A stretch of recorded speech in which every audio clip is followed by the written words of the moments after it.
لله رب العالمين والصلاة والسلام على سيد الأنبياء والمرسلين أما بعد فأعوذ بالله من الشيطان الرجيم بسم اللہ الرحمن الرحیم۔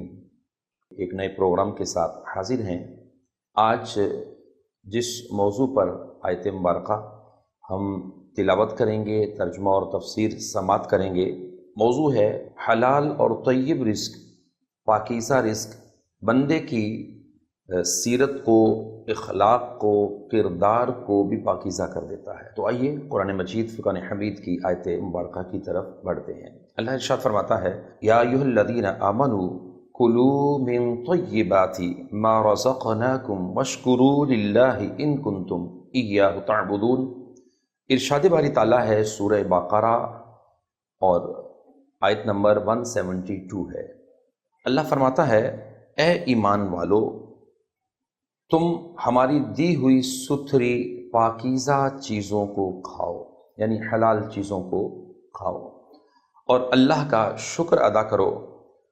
وَاشْكُرُوا لِلَّهِ إِن كُنتُمْ إِيَّاهُ تَعْبُدُونَ، اگر تم اس کی عبادت کرتے ہو، یعنی ایمان والوں سے یہ خطاب ہے اور ایمان والوں کو پاکیزہ، حلال اور طیب رزق کھانے کا حکم دیا گیا۔ اس آیت مبارکہ کی وضاحت کی طرف ہم جائیں، تفسیر کی طرف ہم جائیں تو پتہ چلتا ہے کہ اس آیت مبارکہ میں اللہ تبارک و تعالیٰ نے اہل ایمان کو، ایمان والوں کو، جو کامل مومن ہیں، ایمان والے ہیں، اللہ تعالیٰ نے ایمان والوں کو رزق حلال کھانے، شکر الہی، اللہ کا شکر بجا لانے کا حکم دیا۔ اور حلال سے مراد وہ چیزیں ہیں جو بذات خود حلال ہیں، جو بذات خود حلال ہیں۔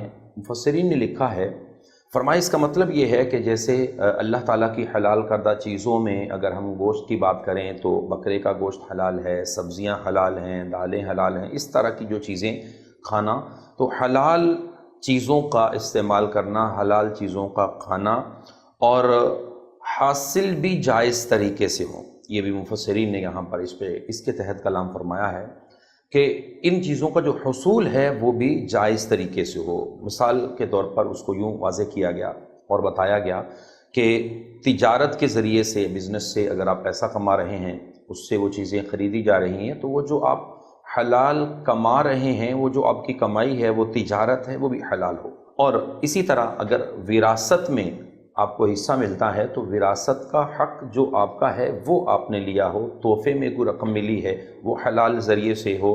اسی طرح اگر معاذ اللہ کسی نے وہ جو مال ملا، دولت ملی، وہ اس کے پاس چیزیں آئیں، وہ حرام ذریعے سے آئیں، تو اس کی بھی ممانعت ہے۔ رشوت کے ذریعے سے وہ مال آیا، ڈکیٹی کے ذریعے سے مال آیا، چوری کے ذریعے سے آیا، تو یہ جائز نہیں ہے۔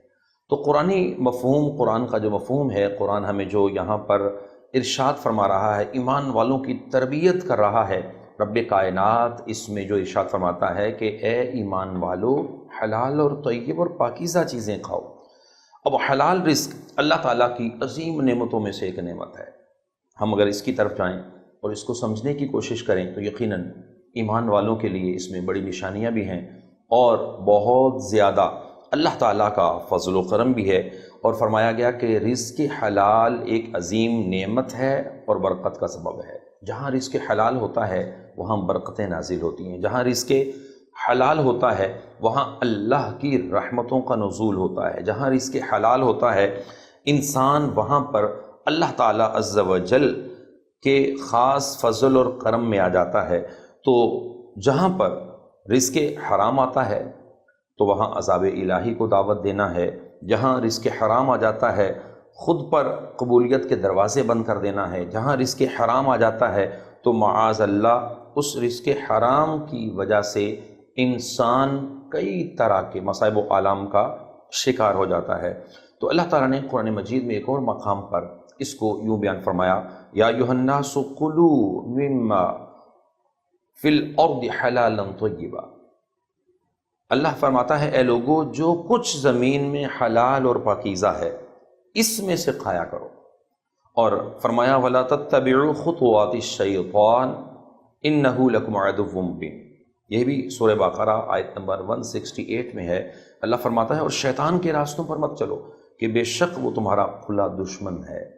تو حلال اور طیب رزق، حلال روزی، حلال رزق، حلال کھانا، حلال کا جو ہے وہ پہننا، حلال استعمال کرنا، یہ اللہ تعالیٰ عز و جل کے پسندیدہ رزقوں میں سے ہے۔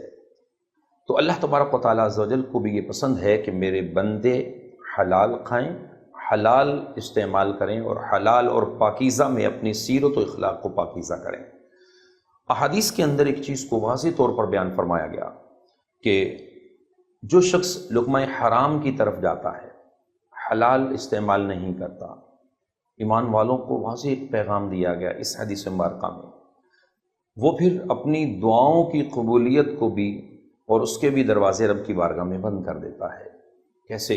حضرت سیدنا سعد بن ابی وقاص رضی اللہ تعالی عنہ سے روایت ہے کہ حضرت سعد بن ابی وقاص رضی اللہ تعالی عنہ فرماتے ہیں، کہتے ہیں کہ میں نے ایک بار رسول اللہ صلی اللہ علیہ وسلم کی بارگاہ میں عرض کیا، یا رسول اللہ صلی اللہ علیہ وسلم دعا فرمائیے کہ اللہ تعالی مجھے مستجاب الدعوات بنا دے، یعنی میں جو دعا اللہ کی بارگاہ میں کروں وہ قبول ہو جائے۔ مستجاب الدعوات کون ہوتا ہے؟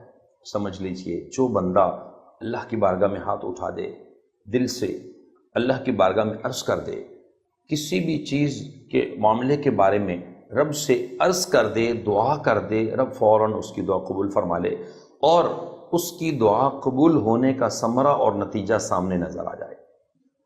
تو مستجاب الدعوات، رسول اللہ کی بارگاہ میں سعد بن ابی وقاص رضی اللہ تعالیٰ عنہ عرض کرتے ہیں، یا رسول اللہ دعا فرمائیے میں مستجاب الدعوات بن جاؤں۔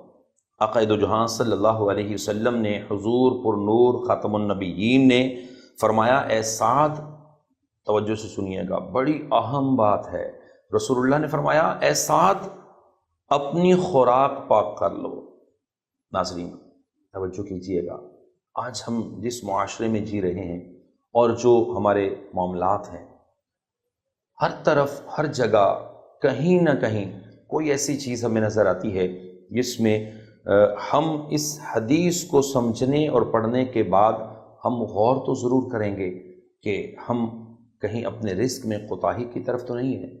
اللہ تبارک و تعالیٰ عز و جل کی بارگاہ میں ہمیں دعا کرتے رہنا چاہیے، اے اللہ تو ہمیں حلال طیب اور وسیع رزق عطا فرمانا، ہم حرام کی طرف نہ جائیں، لقمہ حرام ہمارے وطن میں نہ جائے، ہمارے پیٹوں میں نہ جائے کہ کہیں یہ جسم حرام سے پرورش پا کر جہنم کا لقمہ بنے یا جہنم میں جانے کا ذریعہ بنے۔